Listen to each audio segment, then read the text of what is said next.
여러분, 평소 우리가 하는 사소한 말 한마디에는 우리의 운에 큰 영향을 미치는 힘이 숨어 있습니다. 자신의 평소 말습관이 엉망이라면 들어오던 운도 다시 나갈 수 있다는 것을 명심하셔야 되는데요. 내가 무심코 던진 말 한마디가 우리의 삶에 전반적인 변화를 일으키는 원인이 됩니다. 즉, 작지만 매일 쌓이는 말습관들이 하나 둘 모여 우리에게 운과 성공을 가져다 준다는 것이죠. 얼마 전 왜 그런 말을 했을까 하고 크게 후회한 적이 있습니다. 차라리 말하지 않는 게 나았을 거라고 후회하지만 또 다른 날 분위기에 취해 나도 모르게 나에 관해 많은 말을 하게 되고 또 후회하는 일을 반복하셨던 적이 있으셨을 겁니다. 우리가 인생을 살아가면서 되돌릴 수 없는 것은 말과 시간 그리고 세월입니다. 말을 잘하는 사람이란 목소리가 큰 사람도 아니고 말이 번지르르한 사람도 아닙니다. 말을 잘하는 사람은 말의 품위와 절제가 있는 사람인데요. 입을 잘못 쓰면 화문이 되지만 잘 쓰면 복문이 된다고 합니다. 즉, 입은 화를 불러들이기도 하지만 복도 장만할 수 있다는 의미인데요. 여러분은 평소 어떻게 말하고 계신가요? 아마 좋은 습관도 있고 나쁜 습관도 있으실 겁니다. 중요한 것은 우리가 하는 말이 우리의 운에도 굉장히 큰 영향을 미친다는 사실을 알고 나의 말습관에도 이런 부분이 있음을 알아차리셔야 되는데요.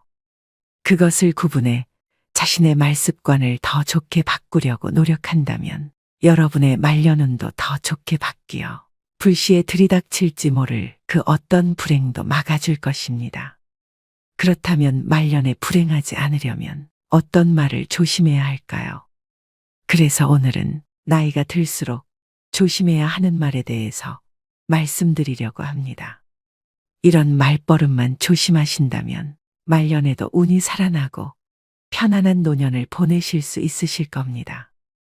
말년의 대운을 맞이하는 주인공이 되시길 바라면서 영상 바로 시작하겠습니다.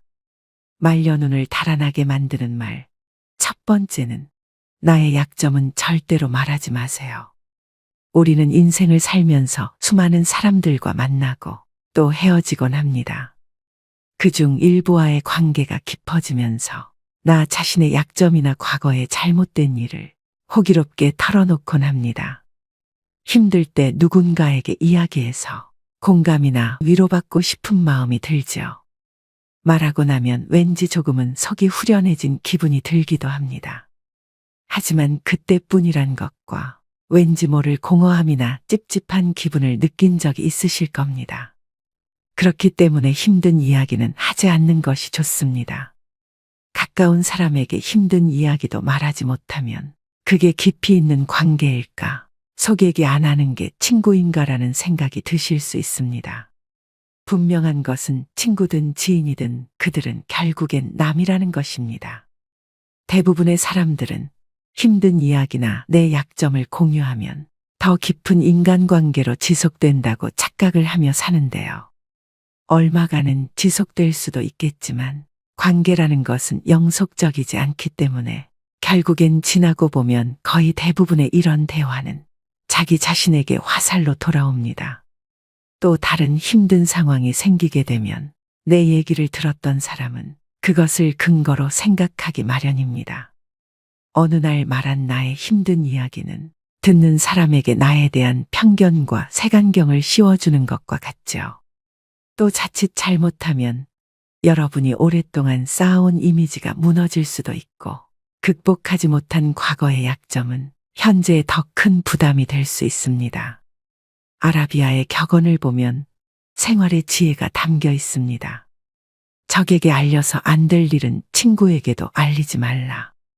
비밀을 지키면 비밀의 주인이 되지만 비밀을 고백하면 비밀의 노예가 된다. 그리고 평화의 열매는 침묵의 나무에서 열리는 법이다. 여러분, 인생을 살아보니 사람들의 마음이 모두 같지 않다는 것을 깨달았습니다. 나는 위로받고 싶어서 나의 아픔을 이야기하지만 그 이야기가 화살로 돌아와 다시 나의 가슴을 때리는 겁니다. 때로는 아픔, 약점 혹은 실수 등은 그냥 세월 속에 흘려보내는 것이 더 현명할 수 있습니다. 차라리 누군가에게 하소연하고 싶다면 익명이 보장되는 인터넷에서 위로를 받는 것이 낫습니다. 과거의 실수는 묻어두지 말고 그것에서 배워 앞으로의 삶을 더 의미 있고 풍요롭게 만드는 것이 중요합니다. 이것이 바로 우리가 인간관계 속에서 가져야 할 지혜 중 하나입니다. 말려눈을 달아나게 만드는 말 두 번째는 절대 돈 자랑 하지 마세요. 들떠서 생각 없이 했던 돈 자랑으로 말년에 재물복 다 나갑니다. 잘 되면 자랑하고 싶은 마음이 굴뚝 같죠. 더욱이 요즘은 물질과 마음 둘 다 궁핍한 세상이다 보니 돈으로라도 자존감과 우월감을 남의 눈치 안 보고 누리고 싶은 마음도 당연합니다. 하지만 어떤 상황에서건 먼저 돈에 대한 얘기는 절대로 시작하지 말아야 됩니다. 인간은 다른 사람이 나보다 더 많이 가졌다는 이유만으로도 상처받는 존재입니다. 자칫하면 친구를 잃거나 심지어는 자신의 재물복이 사라지며 재산마저 잃을 위험이 있는데요. 진짜 친구라면 축하를 해줘야 되는 거 아닌가 생각하실 겁니다. 하지만 나와 비슷한 처지라고 생각했던 사람이 갑자기 자신과의 격차가 확 벌어지는 기분이 들면 상대적 박탈감을 느끼게 됩니다. 보통 사람들은 삼성 이재용 회장을 보고 시기질투하진 않습니다. 원래부터 나와의 격차가 말도 안 되게 큰 사람이기 때문입니다. 아무리 나이가 들어도 돈에 대한 욕심은 끝이 없습니다. 유튜브만 보더라도 심하게 짠내가 나거나 힘든 상황을 겪는 사람의 콘텐츠일수록 인기가 많은 맥락과도 같은데요. 이처럼 사람들은 자신보다 더 어려운 사람을 보고 자기 위안과 승리감을 맛보기도 합니다. 돈은 내가 많다는 걸 남이 알아도 문제이고 내가 적다는 걸 남이 알아도 문제입니다. 혹여나 친하게 지내는 사람이 돈을 빌려달라는 부탁을 거절함으로써 친구와의 관계가 손상되거나 돈을 빌려주었지만 돌려받지 못해 친구를 잃는 경우도 많습니다. 반대로 돈이 너무 없어 보여도 사람들이 멀리 할 수도 있으니 적당히 꾸미고 적당히 쓰면서 말년을 지내시는 게 가장 좋습니다. 여기서 가장 중요한 것은 돈을 어떻게 사용하고 어떻게 다루느냐입니다. 돈 얘기를 하면 안 되는 것은 자식도 마찬가지입니다. 자식들 결혼 자금이다, 사업 자금이다 하면서 노후 자산을 턱턱 내놓는 부모들이 많은데요. 자신은 백발이 성해지도록 여행 한번 제대로 못 가보고 입고 싶은 옷, 먹고 싶은 거 아껴서 자식 손에 쥐어주는 일은 절대 하지 마셔야 됩니다. 노후에는 나 자신만을 위해 사셔야 됩니다. 그것 또한 내 노후를 지키는 길임을 명심하시길 바랍니다. 말려눈을 달아나게 만드는 말 세 번째는 거짓말을 하지 마세요. 여러분, 나이가 들어도 사소한 거짓말을 하면서 임기응변으로 세상을 살아가는 사람들을 주위에서 종종 보았을 것입니다. 혹시 그런 사람을 보신다면 어떤 생각이 드시나요? 인생은 저렇게 살아야지 하는 생각이 드시나요? 아니면 왜 나이 먹고 저렇게 살고 있을까 하는 생각이 드시나요? 거짓말이 정말 큰 사기만 해당되는 것이 아닙니다. 아주 사소한 이야기라도 이것이 버릇이 된다면 정말 신뢰가 없는 사람이 될 것입니다. 어쩌다 상대와의 대화에서 말문이 막혀 거짓말을 하게 되는 경우도 있습니다. 또 어떤 상황을 회피하기 위해 거짓말을 하는 경우도 있죠. 하지만 지나고 보면 숨기고자 했던 모든 것이 다 탄로가 나고 사소한 거짓말에서 시작한 행동을 감추기 위해 걷잡을 수 없이 더 큰 거짓말을 하게 되는 경우도 허다합니다. 바로 눈앞의 현재의 상황을 피할 수 있을지 모르지만 거짓말은 더 큰 문제를 가져올 수 있습니다. 자신이 잘못한 상황이라면 정직하게 실수를 인정하고 사과하는 것이 중요합니다. 부처님 말씀에 내가 남에게 받고 싶은 대로 남을 대접하라고 했습니다. 내가 다른 사람에게 신뢰받고자 한다면 나 스스로 먼저 신임을 줄 수 있는 사람이 되어야 합니다. 그래야 말년에도 귀인을 만나 뜻밖의 기회가 생길지도 모를 일입니다. 말년운을 달아나게 만드는 말 네 번째는 나의 목표를 말하지 마세요. 여러분은 자신의 목표를 다른 사람에게 말하고 계신가요? 아무리 말년이라도 나의 긍정적인 목표를 굳이 남에게 말할 필요는 없습니다. 같은 목표를 가진 사람이 아닌 이상 부정적인 반응을 듣기 쉬운데요. 사람들은 훈수 두는 것을 좋아합니다. 나이 들어서 무슨 목표냐? 그냥 살던 대로 살지라고 속으로 생각할 수 있습니다. 이처럼 목표를 말하는 것은 훈수 두는 사람들에게 좋은 먹잇감이 되는 것입니다. 또한 여러분이 목표를 이루어도 대부분의 사람들은 질투심을 느낍니다. 사촌이 땅을 사면 배가 아프다는 말이 있듯이 부러워하면서도 시기와 질투를 하게 되는데요. 그래서 그렇게 친하지 않은 사람들에게 목표를 말하는 것은 대체로 좋지 않은 결과를 가져옵니다. 나의 목표를 듣고 진정으로 응원하고 같이 나아갈 수 있는 사람들에게만 여러분의 목표를 나누는 것이 현명합니다.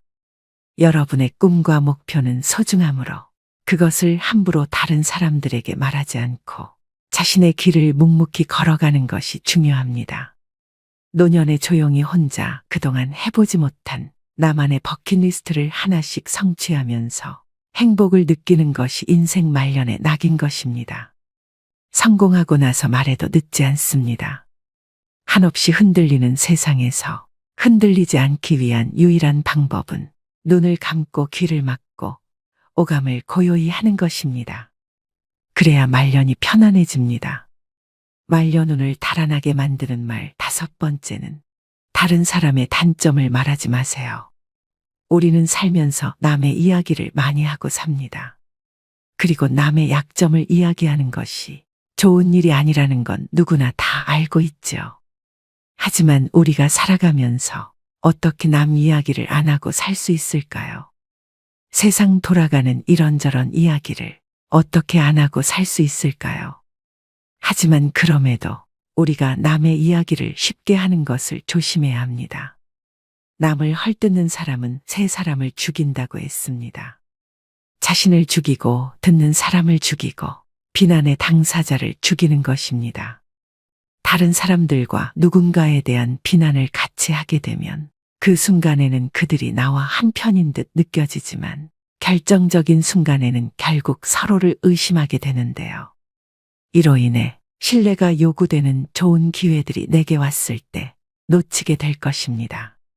여러분들 주변에 기적적으로 내가 한 이야기를 무덤까지 가지고 갈 사람이 있다면, 남에게 절대로 말하지 않을 사람이 있다면 괜찮겠지만 그렇지 않다면 부디 남의 단점에 대해 입에 올리지 않는 게 좋겠습니다. 물론 남의 비밀과 사생활은 무엇보다 흥미로울 수 있는 이야기이지만 내가 그것을 이야기하는 재미에 너무 빠진다면 자칫 입이 가벼운 사람으로 오해를 받을 수가 있습니다. 그리하여 내가 어려울 때 곁에 있어줄 사람이 없어질 수 있으니 남의 이야기, 특히 남의 단점을 이야기할 때는 신중을 기하심이 어떨런지요. 말년운을 위해 조심해야 될 말습관 5가지에 대해 말씀드렸는데요. 이처럼 인생을 살아가면서 가장 필요한 지혜 중 하나는 하지 않아도 될 말을 하지 않는 것입니다. 하지 않아도 될 말이 나에게 온 나쁜 운을 더욱 더 나쁘게 만들기 때문인데요. 매사 감사하는 생활을 하고 부정적인 말 습관을 버린다면 없던 운도 달려오기 마련입니다. 그리스 철학자인 소크라테스는 말을 하기 전에 먼저 3가지 체에 걸러보라고 합니다. 첫 번째는 사실인가? 혹시 누구에게 들은 이야기, 소문을 사실인 양 하려고 하지는 않았는가? 두 번째는 선한 말인가? 지금 하려고 하는 이야기가 사실이 아니라면 선한 이야기인가? 세 번째는 필요한 말인가? 지금 하려고 하는 이야기가 사실도 아니고 선한 이야기도 아니라면 꼭 필요한 이야기인가? 신이 말로 세상을 창조했듯이 말에는 엄청난 힘이 숨겨져 있습니다. 마치 식당에서 그 음식을 주문하면 그 음식이 그대로 나오는 것처럼 말하는 모든 내용은 시간의 차이만 있을 뿐 반드시 현실로 나타난다는 것입니다. 우리는 예로부터 이런 말들을 많이 들어왔습니다. 말이 씨가 된다. 말이 첫 시작이다. 말이 곧 인생이다. 감사합니다 라고 말하면 감사한 일이 생기고, 행복하고 즐겁다라고 말하면 정말 행복하고 즐거운 일이 분명 나에게 생긴다는 것입니다. 피부의 상처는 치료하면 새살이 돋고 곧 치료되어 회복되지만, 말의 상처는 오랫동안 가슴 속 깊이 대못질로 박혀 응어리지지요. 남편과 아내, 부모와 자식, 형제자매 그리고 친구 사이에서도 끝없이 발생하는 말의 상처. 그래서 가깝고 사랑하는 사이일수록 말을 조심하고 말을 아끼는 지혜가 필요한 것입니다. 하늘은 스스로 돕는 자를 돕는다고 했습니다. 편안한 말년운을 불러오기 위해서는 준비된 자만이 때에 맞추어 운을 잡을 수 있는데요. 노후에 잘 나가는 사람이 더 잘 나가는 것은 운이 좋아서가 아니라 열심히 노력해서 그 운을 잡는 것입니다. 그렇다면 어떻게 해야 좋은 말년운을 잡을 수가 있을까요? 또 편안한 말년을 보내고 있는 사람들의 비결은 무엇일까요? 말년을 편안하게 보내는 방법 3가지에 대해 말씀드리겠습니다. 첫 번째는 건강의 중요성을 아는 것입니다. 노후를 편안하게 보내는 사람들이 지키는 3가지가 있습니다. 자신의 건강을 위한 운동, 지식의 축적을 위한 독서, 돈에 대한 투자. 이 중에 가장 으뜸으로 치는 것이 바로 운동이라고 합니다. 건강을 잃으면 다 잃는다는 말 참 많이 들어보셨을 겁니다. 하지만 실제 건강이 나쁘신 분들이라면 더 절실히 느끼실 겁니다. 우리는 건강할 때 더 건강해지도록 노력해야 합니다. 그럼 우리가 할 수 있는 운동은 어떤 것이 있을까요? 나이가 들수록 근력 운동은 매우 중요합니다. 한 연구조사에 따르면 노인 중 근력 운동을 하는 사람은 3명 중 1명에 그친다고 합니다. 노인의 근력 운동은 근육을 부풀리는 것보다는 생활 근력을 유지할 정도로 하는 것이 좋습니다. 근력을 유지하고 향상시키기 위해 노인들에게 권장되는 운동은 걷기인데요. 걷기는 노인들에게 가장 쉽게 시도할 수 있는 운동 중 하나입니다. 이 운동은 중강도의 유산소 신체 활동에 해당하며 근력 향상에 많은 도움을 줍니다. 아침에 일어나서 바로 10분씩 걷기, 점심 식사 후에 산책하기, 저녁 식사 후 가벼운 스트레칭과 함께 걷기 등의 방법으로 걷기 운동을 일상에 자연스럽게 녹여보시기 바랍니다. 이렇게 하면 건강한 노후를 위한 근력 유지에 큰 도움이 될 것입니다. 하지만 각자의 건강 상태와 체력에 따라 운동의 강도와 방법은 내가 할 수 있는 정도로 조정되어야 합니다. 절대 무리를 해서는 안 됩니다. 두 번째는 노년의 시간을 설계하셔야 됩니다. 나이는 단지 숫자에 불과합니다. 우리는 나이에 따라 다른 경험을 하며 살아갑니다. 그래서 나이는 개인마다 다르게 받아들일 수 있습니다. 노인들에게 노년의 시간은 인생의 마무리가 아닙니다. 새로운 도전과 경험을 시작할 수 있는 좋은 시기입니다. 사회적 활동에 적극적으로 참여할수록 건강한 노년을 보낼 확률이 높아진다는 연구 결과도 있습니다. 노인이 되니 주변에서 무시하는 듯한 태도를 마주할 때도 있습니다. 차별적인 말이나 행동을 듣게 되는 것도 서러운 일입니다. 그렇지만 우리는 본인이 좋아하고 재미있게 할 수 있는 일을 찾으면 마음도 젊어지고 건강에도 좋을 수 있다는 것을 알아야 합니다. 본인이 원하는 것을 찾아가며 인생을 즐기면 노년은 깨달음과 성장을 이루는 소중한 시간이라고 생각되는데요. 요즘은 노인정이나 노인복지관에 참 많은 배울 거리들이 있습니다. 그동안 바쁘게 사시느라 배우고 싶어도 배우지 못했던 것들을 하나씩 찾아서 배워보는 것입니다. 혼자 있어도 외로움을 느낄 틈이 없습니다. 우리가 나이가 들면 친구는 줄어들고 몸은 노화가 시작되며 스스로 삶에서의 적당한 포기를 타협하면서 행동 반경이 확 줄어듭니다. 그러나 다르게 생각해보면 노년이 되면 나에게 주어진 시간을 오롯이 나에게 쓸 수 있습니다. 핸드폰 배우기, 사물놀이, 노래 배우기, 악기 다루기, 바느질, 뜨개질 등 내게 맞고 필요한 것들을 찾아 하나씩 도전해 보는 것입니다. 이런 활동을 통해 같은 취향을 가진 사람들을 만나고 함께 즐긴다면 자기 자랑하기 바쁜 친구들과의 의미 없는 수다보다 나 자신을 위해 정신적으로나 신체적으로 큰 도움이 될 것입니다. 노년기라는 것은 정말 좋은 기회가 찾아온 것이라고 생각하시길 바랍니다. 세 번째는 노인이 되어서도 할 수 있는 일거리를 준비하셔야 됩니다. 노후 준비는 돈을 우선시하면 실패하게 됩니다. 힘이 들어도 꾸준하게 체력을 단련하고 각종 자격증을 준비하거나 일할 수 있는 능력만 갖추어 두면 인생 100세 시대에 걱정할 것이 없습니다. 또 젊어서 고생은 피하시면 안 됩니다. 어려움을 잘 견뎌내는 사람들은 천성적으로 인내력을 타고난 것이 아니라 그저 힘든 일을 묵묵히 참고 견디어낸 것뿐입니다. 노후 대비를 위하여 맑고 깨끗한 정신으로 성실하게 살아가며 올바른 지식과 기술을 습득하고 바른 언행 속에 서두르지 말고 끝까지 실천해 나가면 기적처럼 탄탄한 노후를 즐길 수가 있을 것입니다. 99%의 노력을 하고서도 마지막 1%의 노력이 힘들어서 포기하면 99%의 노력도 무산됩니다. 오늘의 영상 어떠셨나요? 결국 삶을 움직이는 것은 우리의 입과 손인 셈입니다. 성공하는 사람은 무언가를 얻어가는 자세부터 다르다는 것인데요. 언제나 준비만 하다 끝나는 사람들이 있습니다. 행동으로 옮기지 않습니다. 장걱정이 많아 늘 준비만으로 하루를 허비하죠. 성공을 하려면 일단 실행을 해야 하는데 경우의 수를 따지다 아무것도 하지 않게 됩니다.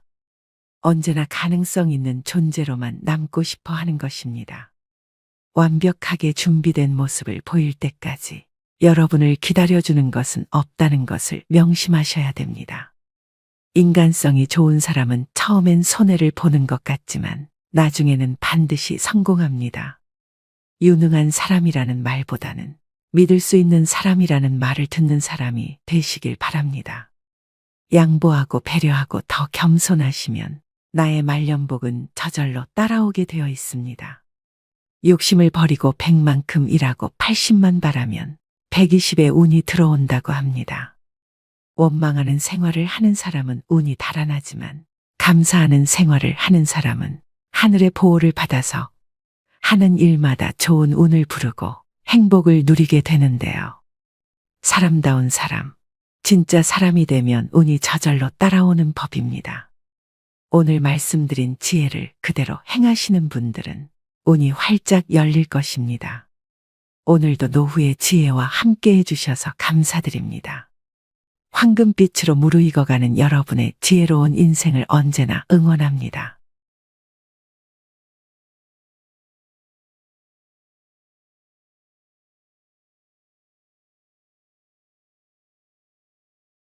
여러분, 이제 우리 민족 최대의 명절인 설날이 얼마 남지 않았습니다. 아무리 바쁘고 얽매인 현대 생활이라 할지라도 이날만큼은 잠시 잊어버렸던 부모를 찾고 흩어졌던 혈육이 한자리에 모여 서로 정을 나누면서 풍요로운 하루를 보내는 날인데요. 또 곡식과 과일로 조상들에게 차례를 올리시는 분들도 산소의 성묘를 다녀오시는 분들도 계실 겁니다. 그러나 요즘 조상 이야기를 하면 픽 웃어넘기는 사람들이 많습니다.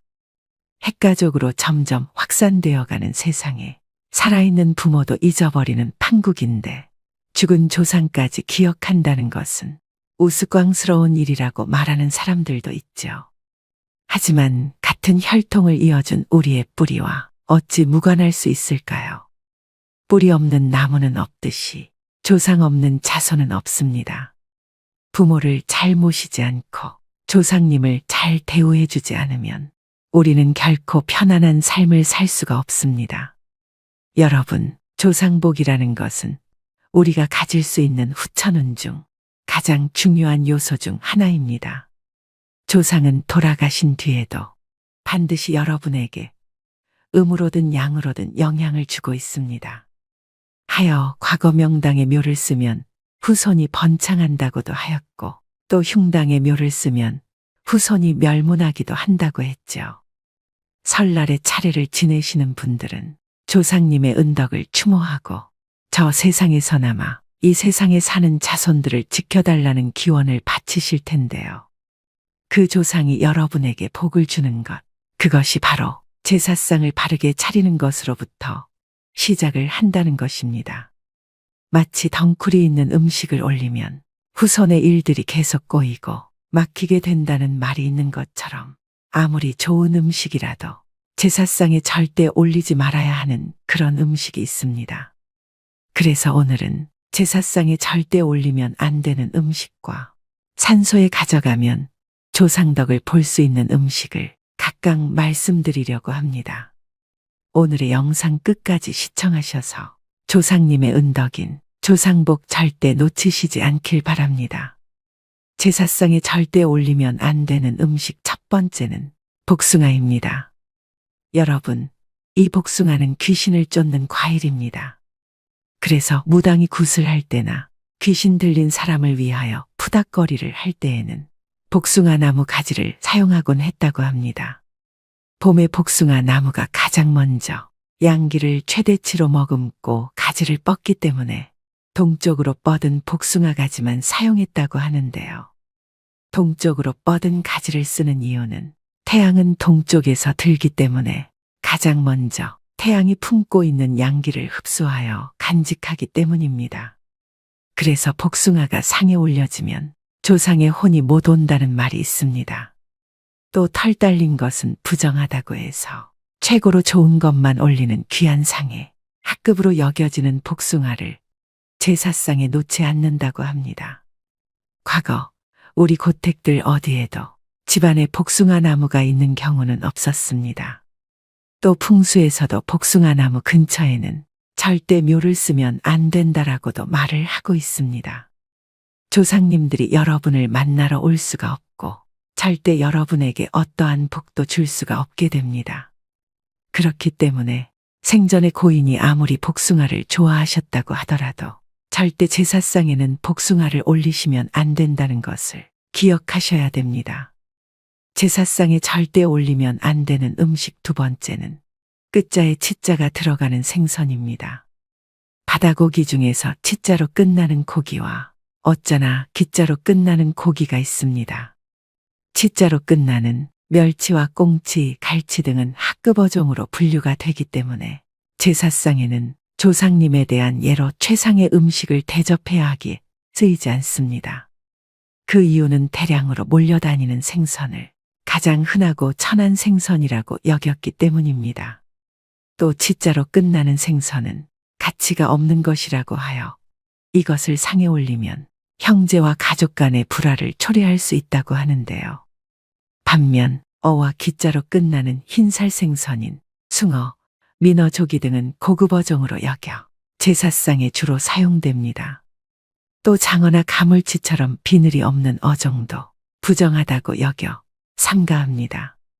이처럼 과거에는 끝자가 어나 기와 같은 생선 중에 비늘이 있고 또 대량으로 잡히지 않는 생선을 최고급으로 여겨 이 생선들을 제사상에 올림으로써 조상을 대우하고 있고 그리워하고 있다는 것을 알려드리려고 했다고 합니다.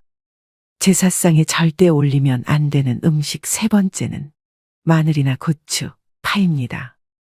여러분, 유교나 불교, 도교 등 동양의 신앙에서는 이 마늘을 음욕을 대표하는 것으로 생각을 합니다.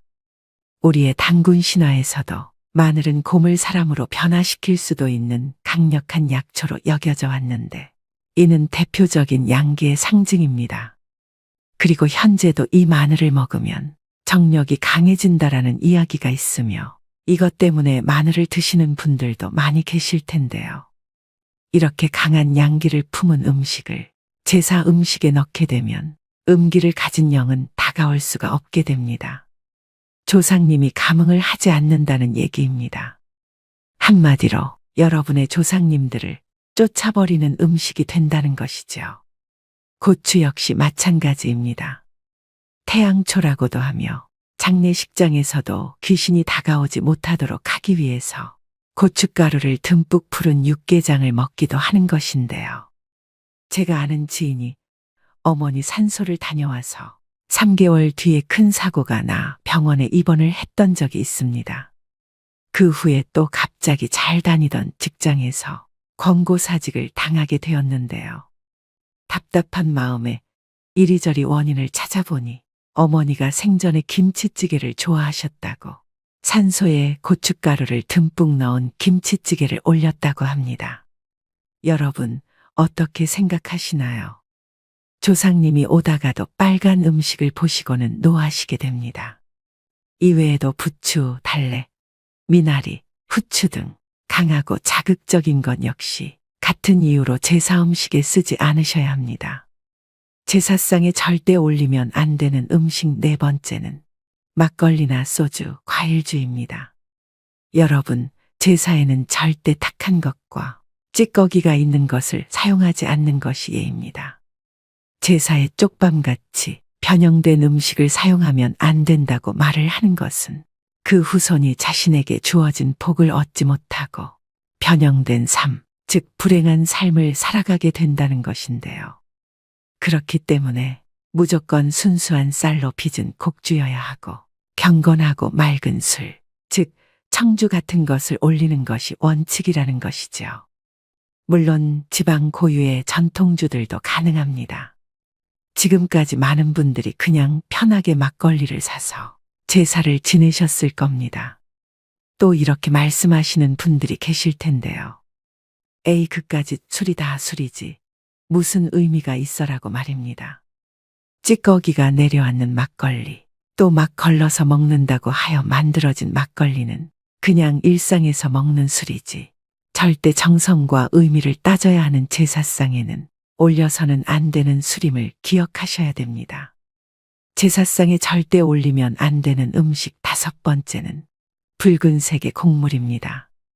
붉은색이 들어간 대표적인 곡물이 바로 팥입니다.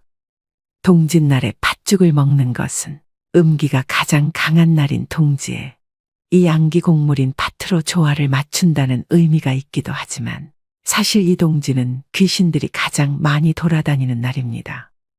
이 팥이 귀신을 쫓는 곡물이기에 동지가 되면 사람들은 동지 팥죽을 쏘어 나쁜 귀신을 쫓고 집안이 평안하기를 기원하는데요.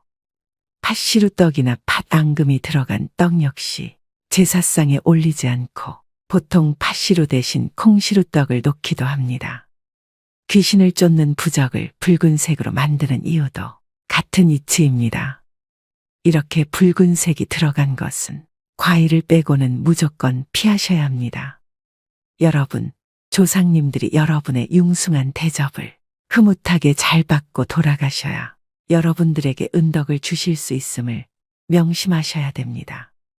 제사상에 올리면 조상복을 쫓는 음식 5가지에 대해 알려드렸는데요. 제사상이나 차례상을 차리실 때는 우리 아버지가 좋아했던 어머니가 살아생전에 맛있게 드셨던 음식 위주로 차리시면 됩니다. 우리 아버지가 보쌈을 좋아하셨으면 돼지고기 수육을 하시면 되고 어머니가 피자를 좋아하셨으면 피자를 올리셔도 상관은 없습니다. 다만 고인이 생전에 좋아하셨던 음식이라도 위에서 알려드린 음식 5가지만큼은 절대 올려놓으시면 안 됩니다. 꼭 기억하시길 바랍니다. 여러분은 보통 산소에 성묘 가실 때 어떤 음식을 가져가시나요? 조상님이 좋아했던 음식을 가져가시면 좋지만 그 음식만 가져간다면 큰 덕을 보기는 힘듭니다. 살아있는 사람과 마찬가지로 조상님들도 좋아하는 음식이 있는데요. 다가오는 설에 산소에 가실 때는 이것을 함께 가져가 보시기 바랍니다. 조상님이 감동해서 복과 재물을 내려주실 겁니다. 산소에 가져가면 조상덕을 보실 수 있는 음식 첫 번째는 삼색과일입니다. 이왕이면 산소에 다녀와서 일도 잘 풀리고 돈도 잘 벌면 좋겠죠. 우리 조상님들이 정말 흡족해 하시는 그런 과일이 있습니다. 옛날에는 제사를 지낼 때 홍동백서인 오색 과일에 맞춰서 제사를 지냈는데요. 지금은 홍동백서는 아니라도 삼색 과일은 꼭 맞춰서 들고 가셔야 됩니다. 사과, 배 그리고 감을 추천드립니다. 밤, 대추는 생략하셔도 됩니다. 성묘의 과일을 준비한다는 것은 조상님들이 봤을 때 우리 자손들이 이렇게 구색을 갖춰서 챙겨왔구나. 정성이 담겨 있구나. 내가 뭐라도 도와줘야 되겠다. 이런 마음을 불러일으킨다고 합니다. 산소에 가실 때 과일은 생략하시는 분들도 계실 텐데 그렇게 하지 마시고 꼭 삼색 과일은 올리시라고 말씀드리고 싶습니다. 산소에 가져가면 조상덕을 보실 수 있는 음식 두 번째는 식혜입니다. 옛날에는 제사 지낼 때 식혜가 빠지지 않았습니다. 식혜를 만들어 보신 분들은 아시겠지만 정성이 어마어마하게 들어가는 음식인데요. 내가 직접 담지는 못하더라도 산소 가실 때 식혜 한 병을 꼭 사서 들고 가시길 바랍니다. 마지막으로 제사를 지내시거나 산소에 성묘를 하러 가실 때 이것만은 주의하셔야 되는데요. 좋은 덕을 받으러 갔다가 오히려 화를 입는 경우가 생길 수 있습니다.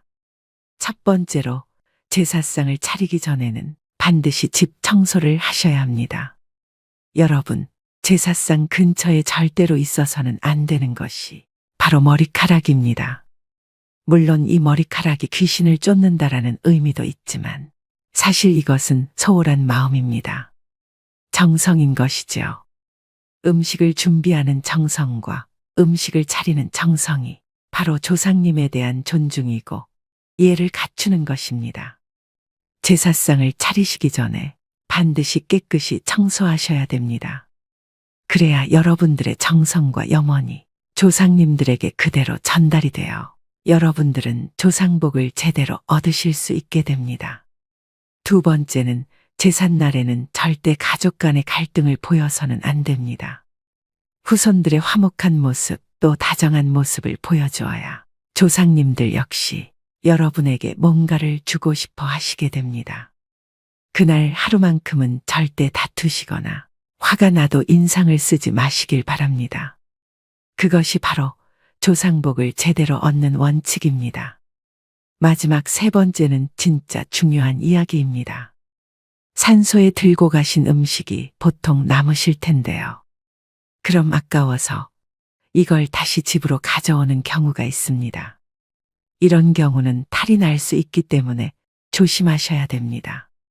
산소로 나갔던 음식은 귀신들이 감흥을 한 번씩 했던 음식입니다. 그렇기 때문에 남은 음식을 들고 오시면 안 좋은 기운이 우리 집안에 따라 들어오게 됩니다. 상갓집에서 먹었던 음식이 맛있다고 집에 싸우는 것과 같은 이치입니다. 웬만하면 산소에 차렸던 음식은 거기서 모두 해결을 하고 집으로는 들고 오지 말아야 됩니다. 여러분, 고시래라고 다들 아실 겁니다. 제사가 끝난 뒤에 제사 음식을 조금씩 떼어서 밖에 놔두시죠. 산소에 가서도 고시래를 하시면 다양한 영들이 와서 거기서 먹고 자리는 끝이 납니다. 그렇기 때문에 산소 가실 때는 남은 음식을 밖에서 다 먹고 들어가시는 걸 추천드립니다. 오늘의 영상 어떠셨나요? 다가오는 명절이 모든 분들에게 같은 의미일 수는 없을 것입니다. 어떤 이들에게는 가족들과 함께하는 즐거운 명절이 될 수도, 또 어떤 이들에게는 외로움과 고독감이 더욱 사무치는 날이 될 수도 있으실 겁니다. 옆집은 하하호호 웃음꽃을 피우고 동네 가득 전 부치는 기름 냄새가 가득한데 열리지 않는 대문을 그저 바라보며 홀로 시간을 보내시는 분들도 계실 텐데요.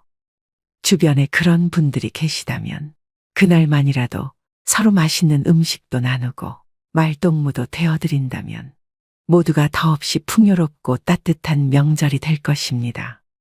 어려운 이웃을 외면하지 않고 조금의 관심이라도 표현해 주신다면 더 살기 좋은 세상이 될 것입니다. 저 또한 우리 구독자, 시청자분들이 댓글로 남겨주시는 값진 응원과 좋은 말씀들이 더 좋은 영상을 만들 수 있는 원동력이 됩니다. 이처럼 타인에게 베푸는 덕은 후에 나의 복으로 분명 돌아올 것입니다. 모든 분들이 따뜻하고 행복한 명절을 보내실 수 있게 기원 또 기원하겠습니다. 또 새해에는 복되고 즐거운 일들만 가득하시길 바랍니다. 더불어 오늘 알려드린 내용을 잘 숙지하셔서 잘 모르셨던 분들은 지금부터라도 제대로 하시고 실수를 범하는 일이 없도록 하셔야 됩니다. 모르는 것이 쌓이면 재앙이 와도 대처를 잘못해 고통이 크듯 조상을 잘못 모시면 그 끝은 자손들의 고난으로 이어진다는 것을 명심하셔야 됩니다. 모두 주의하셔서 집안의 번영을 얻으시길 바랍니다. 마지막으로 중년의 명절이란 시를 읽어드리면서 오늘의 영상 마무리하겠습니다. 말이 없다 해서 할 말이 없겠는가. 마음이 복잡하니 생각이 많을 수밖에. 고향 산마루에 걸터 앉아 쓸쓸한 바람 소리 듣노라니. 험난한 세상, 힘겨운 삶일지라도 그저 정직하게 욕심 없이 살라고 합니다. 어진 목소리, 메아리 같은 그 말씀. 가슴 깊이 새기며 살아왔기에 떳떳할 수 있고 후회 또한 없다지만 이렇게 명절이 다가오면 기쁨보다는 착잡한 심정 어쩔 수 없습니다. 부모 형제 귀한 줄 네 모르겠는가마는 자식 노릇 부모 노릇 나이가 들수록 어른 노릇 사람 노릇 참으로 생각처럼 쉽지만은 않습니다. 세상은 뜻과 같지 아니하고 삶이란 마음 같지 아니하니 강물 같은 세월에 묻혀버린 내 젊은 날의 별빛 같은 꿈이여. 올해도 빈손으로 맞이하는 명절. 그래도 고향 생각 설레어 잠 못 들까 합니다. 오늘도 노후의 지혜와 함께 해주셔서 감사드립니다. 황금빛으로 무르익어가는 여러분의 지혜로운 인생을 언제나 응원합니다.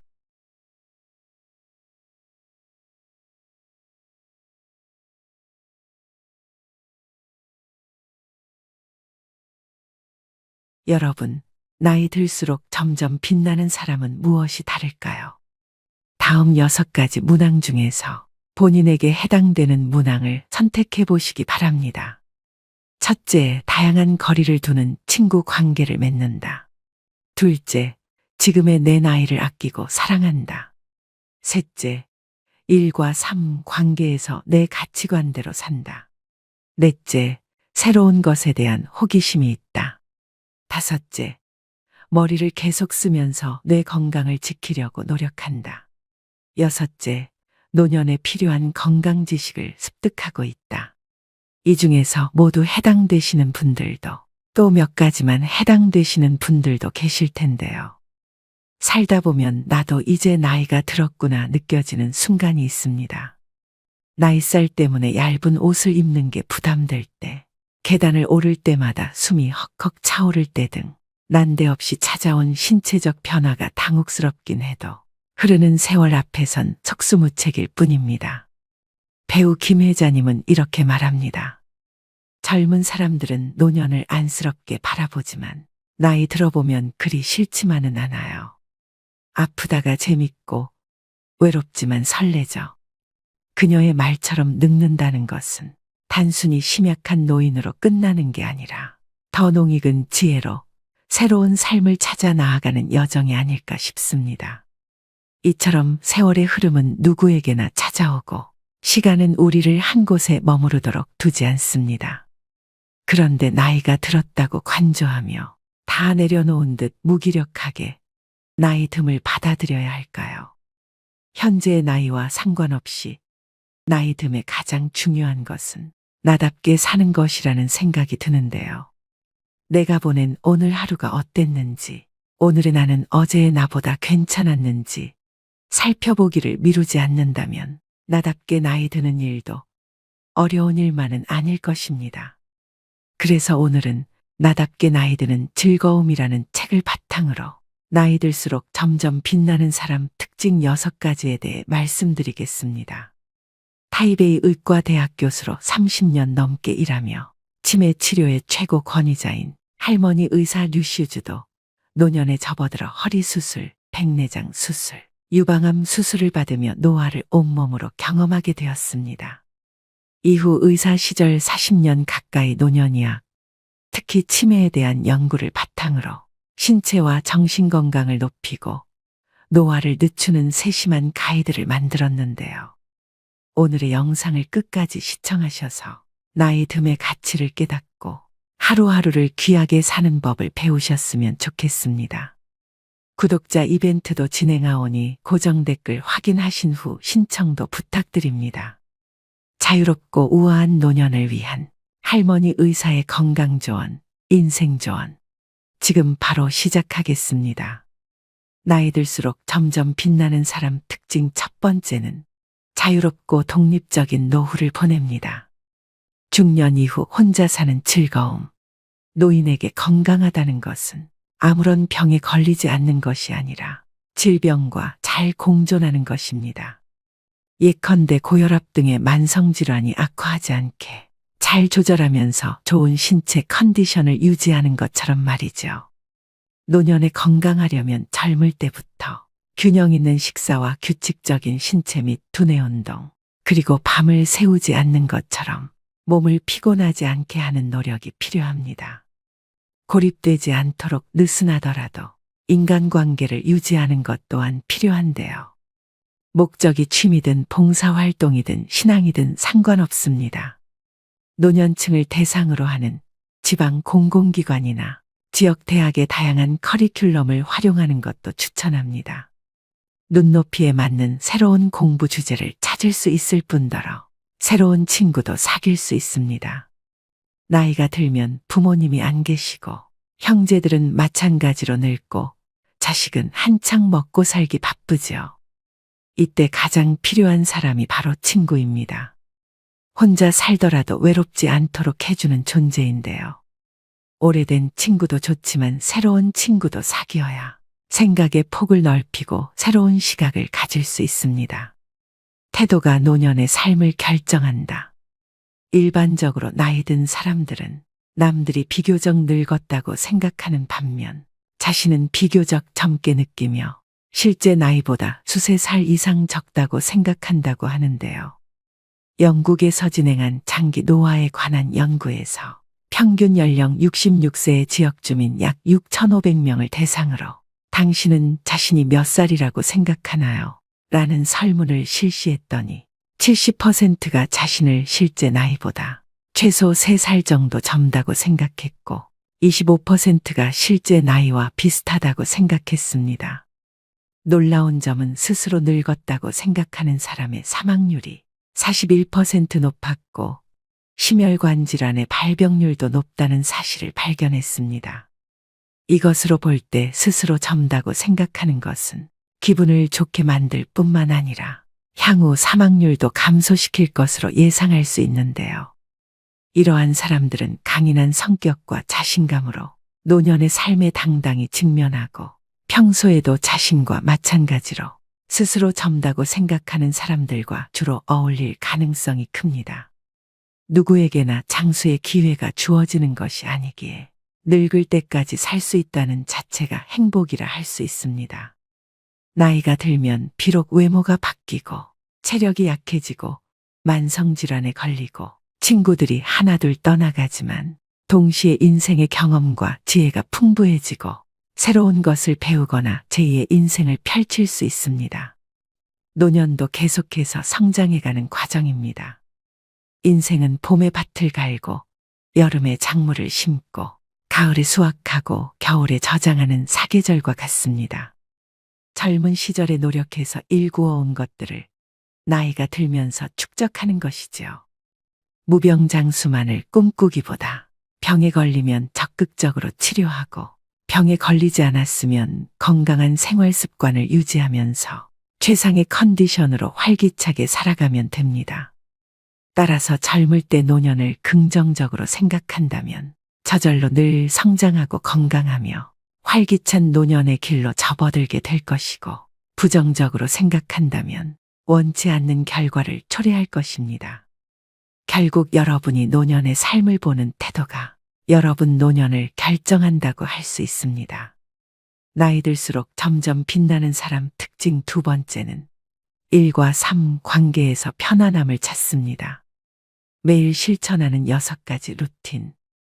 잠들기 전 항상 컴퓨터 파일을 열어 매일 해야 하는 6가지 항목이 적힌 리스트에 한두 마디 메모를 적어 넣은 뒤 편안하게 잠자리에 들곤 합니다.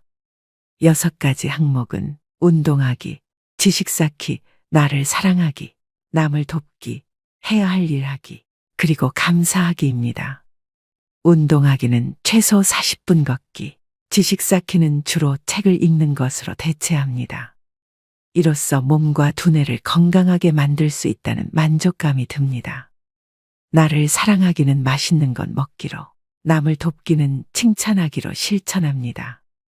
이 두 가지는 대인관계에서 윤활제 같은 역할을 합니다.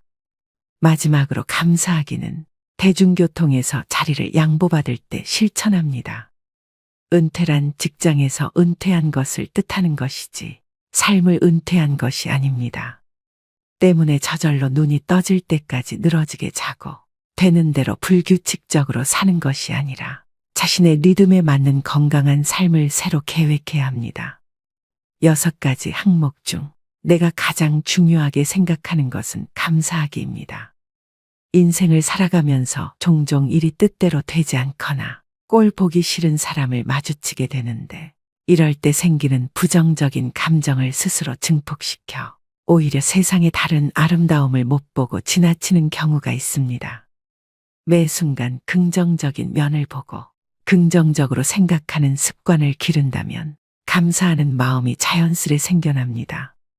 기다려야 할 때와 기다리지 말아야 할 때. 중년 이후 기다림이라는 것은 치료의 일환일 때가 있습니다. 가끔은 아무것도 하지 않고 기다리기만 하는 것이 치료의 한 방법일 때가 있는데 바로 관찰입니다. 96세인 할머니 한 분이 집에서 넘어졌는데 눈에 보이는 외상은 없었지만 넘어지면서 벽에 머리를 부딪혔습니다. 가족들이 응급실로 모셔와 뇌 CT를 찍어보니 1.7cm 두께의 경내막 하출혈이 보였고 의료진은 당일 발생한 출혈이 아니라 이미 한동안 출혈이 있었다고 판단했습니다. 가족들은 어머니가 이미 연세가 많은 데다 수술하려면 전신 마취를 해야 하는 점을 걱정하면서 일단 지켜보고 외래 진료를 통해 추적 검사를 하는 방향으로 결정했습니다. 2달 후 다시 CT 검사를 해보니 출혈이 모두 사라진 것이 발견됐습니다. 이처럼 기다림은 병을 진단할 때도 중요한 역할을 하며 병증이 명확하지 않을 때 더욱 지켜볼 필요가 있습니다.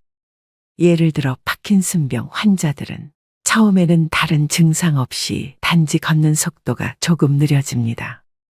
걸음이 느려지는 이유는 다양한데 나이가 들면서 관절이나 척추에 질환이 생겼을 수도 있습니다. 이처럼 기다려야 할 때 차분하게 기다리는 건 그리 어렵지 않습니다.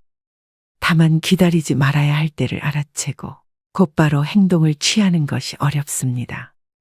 그러나 기다리든 기다리지 않든 그 선택에 대한 책임을 남에게 돌리지 말아야 합니다. 경험을 통해 배우고 자신에게 알려줘야 합니다. 나이 들수록 점점 빛나는 사람 특징 3번째는 새로운 것에 대해 호기심을 갖습니다. 인생은 언제나 도전이 필요해. 2017년 7월 애플에서 매년 개최하는 세계 개발자 회의에 노년의 한 일본인 여성이 등장해 시선을 끌었습니다. 애플의 팀 쿡 CEO가 직접 인터뷰에 나서 전 세계적으로 화제가 된 이 여성의 이름은 와카미야 마사코.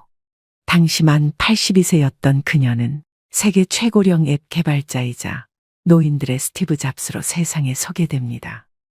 마사코는 노인들도 즐길 수 있는 스마트폰 게임이 있었으면 좋겠다는 생각을 하게 됐고 그런 걸 대신 만들어줄 사람이 없으니 자신이 해보자 마음먹었습니다. 그리고 6개월간 코딩을 공부하며 노인들을 위한 스마트폰 게임의 피나단을 출시했습니다.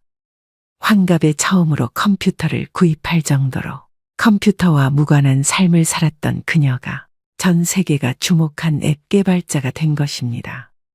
그녀는 아이패드로 고전 악기 연주를 배우고 엑셀로 자신만의 액세서리를 디자인하며 페이스북으로 친구를 사귀고 구글 번역기를 들고 자유여행을 떠나는 등 우리가 상상하는 노년의 삶과는 많이 다르게 삽니다.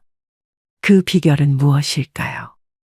바로 왕성한 호기심으로 무장하고 하고 싶은 일을 찾아서 뛰어드는 것입니다. 그녀는 흥미있는 일이나 해보고 싶은 일을 발견하고도 이 나이에 시작한들 사람들이 비웃으면 어쩌지 하는 식으로 자기 의지 이외의 요인 때문에 주저하고 포기하는 사람들이 안타깝다고 말합니다. 그녀는 꼭 잘해야 할 필요 없다고, 그런 생각을 버리고 어떻게든 한 발 앞으로 나아가 보라고, 몇 살이 되었든 누구나 스타트라인에 설 수 있다고 말합니다.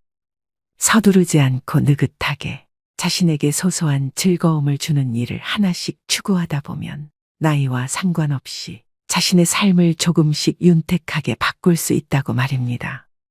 나이 들수록 점점 빛나는 사람 특징 네 번째는 건강하고 재미있게 삽니다. 여행이 심장 건강에 좋은 이유. 여행을 가서 매일 걷는 것도 아주 좋은 운동이 됩니다. 45세에서 64세의 심장 질환이 없는 여성 749명을 대상으로 20년간의 추적 조사를 진행했는데 휴가를 자주 가지 않는 것도 심근경색의 위험인자 중 하나로 밝혀졌는데요. 이는 특히 가정주부에게서 가장 뚜렷하게 나타났습니다. 6년마다 혹은 6년 이상의 간격으로 휴가를 가는 가정주부가 심근경색에 걸릴 확률이 매년 최소 2번 이상 휴가를 가는 사람의 2배로 나타났습니다. 이외에도 심혈관 위험인자를 가진 남성 13,000명을 대상으로 추적 조사를 진행한 결과 9년 뒤 휴가를 자주 가는 사람이 심혈관 질환으로 사망할 확률이 휴가를 자주 가지 않는 사람보다 무려 29%가 낮다는 사실이 밝혀졌습니다. 이처럼 연구진은 휴가가 스트레스를 해소해 심장병으로 인해 사망할 위험을 낮춰준다고 추정했습니다. 여행은 단지 아름다운 풍경을 즐기는 것만이 아니라 알게 모르게 다리 힘을 길러주고 머리도 계속 쓰게 하며 심혈관 질환 위험을 낮춰주는 역할을 합니다. 시간, 체력 그리고 경제력, 이 3박자가 맞아떨어진다면 가능한 여행을 많이 하라고 권하고 싶습니다.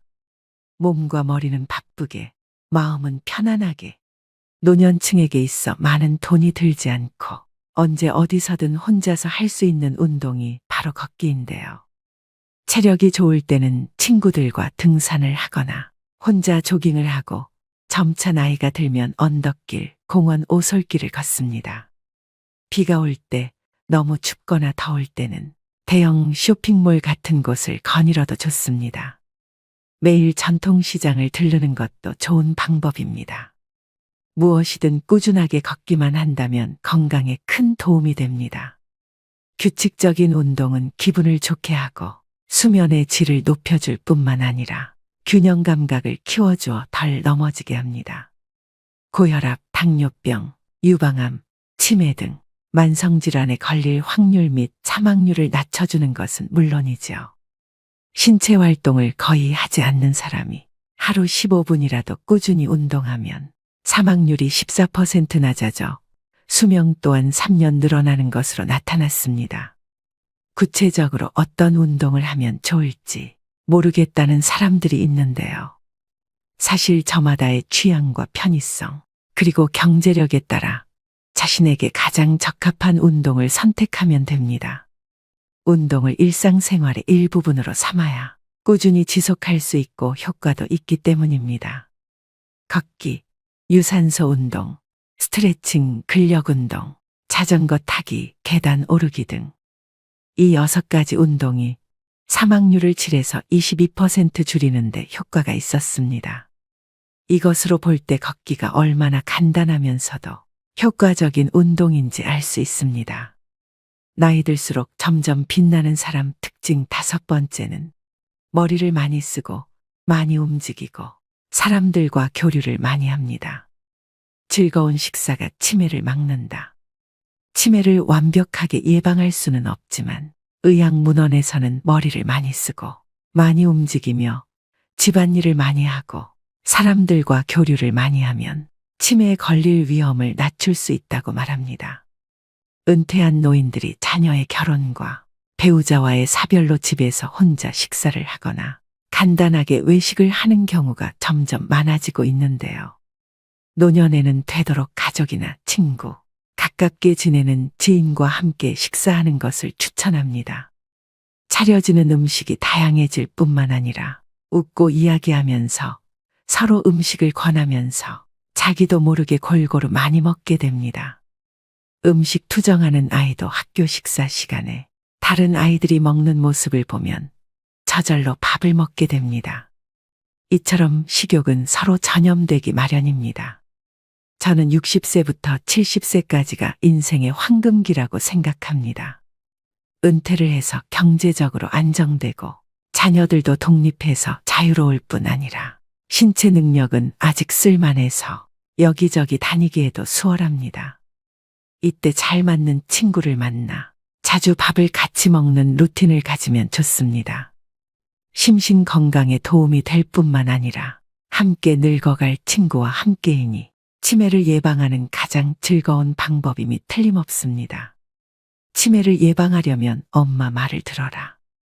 미국의 한 연구에서 치매를 앓고 있지 않은 약 20만 명을 대상으로 추적 조사한 결과 알츠하이머병 유전자가 있는 고위험군이라도 좋은 생활 습관을 가지고 있다면 발병률을 32% 낮출 수 있다는 것이 드러났습니다. 뻔한 말 같지만 좋은 생활 습관은 알츠하이머병을 예방하는 가장 좋은 방법이며 이러한 습관을 하루라도 빨리 가질수록 더 좋습니다. 인간의 뇌는 쓸수록 진화하고 안 쓸수록 퇴화합니다. 책 읽기, 신문 보기, 글쓰기, 노래 부르기 혹은 악기 연주하기 등은 모두 인지 기능을 많이 사용하는 활동입니다. 운동을 하고 싶다면 부담 갖지 말고 자신이 좋아하고 자신에게 맞는 운동을 찾아 꾸준히 하면 됩니다. 수영, 하이킹 등을 하거나 하루에 최소 40분씩 걷는 것처럼 말이죠. 정서적으로 안정을 유지하는 것 또한 중요합니다. 동호회, 자원봉사 혹은 종교활동에 적극적으로 참여해 사람들과 자주 교류하면 외롭거나 우울하지 않습니다. 흔히 말하는 지중해식 식사도 도움이 됩니다. 채소, 과일, 콩류, 견과류, 그리고 올리브 오일을 많이 섭취하셔야 됩니다. 이러한 방법들이 왠지 매우 익숙하지 않으신가요? 바로 어릴 때 늘 듣던 어머니의 잔소리와 같은데요. 의학문헌을 열심히 읽어본 후에야 알츠하이머병을 예방하는 방법이 다름 아닌 엄마 말을 잘 듣는 것이었다는 사실을 깨닫게 됩니다. 나이 들수록 점점 빛나는 사람 특징 6번째는 노년에 필요한 건강 지식을 습득합니다. 노년의 다이어트, 똑똑한 식습관은 무조건 적게 먹는 방법은 성공하더라도 요요가 오기 쉬운데요. 먹더라도 똑똑하게 먹어야 합니다. 뇌를 속임으로써 뇌가 포만감을 느껴 저절로 적게 먹게 되고 결국 목표 체중에 도달할 수 있는 방법 2가지가 있습니다. 첫 번째는 밥 먹기 30분 전에 먼저 과일이나 과자 등으로 배를 살짝 채우는 것입니다. 음식이 들어간 지 30분이 지나면 혈당이 올라가서 배고픔을 느끼지 않습니다. 이때 식사를 하면 자연스럽게 과식을 안 하게 되고 체내 인슐린도 비교적 안정됩니다. 어릴 때 어른들이 늘 하던 밥 먹기 전에 군것질하지 말아라는 말과 완전히 상반되는 팁인데요. 어릴 때는 성장을 위해 밥을 충분히 먹어야 키가 크지만 어른이 된 후에 밥을 지나치게 충분히 먹으면 몸은 그저 가로로만 자라기 때문입니다. 2번째는 천천히 꼭꼭 씹으셔야 합니다. 음식물이 구강 내에 오래 머무를수록 뇌는 음식물을 크게 인식하고 포만감을 느껴 결국 많이 먹지 않게 됩니다.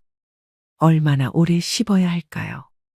삼각김밥 하나를 먹는다 치면 최소 10분 이상 들여야 합니다.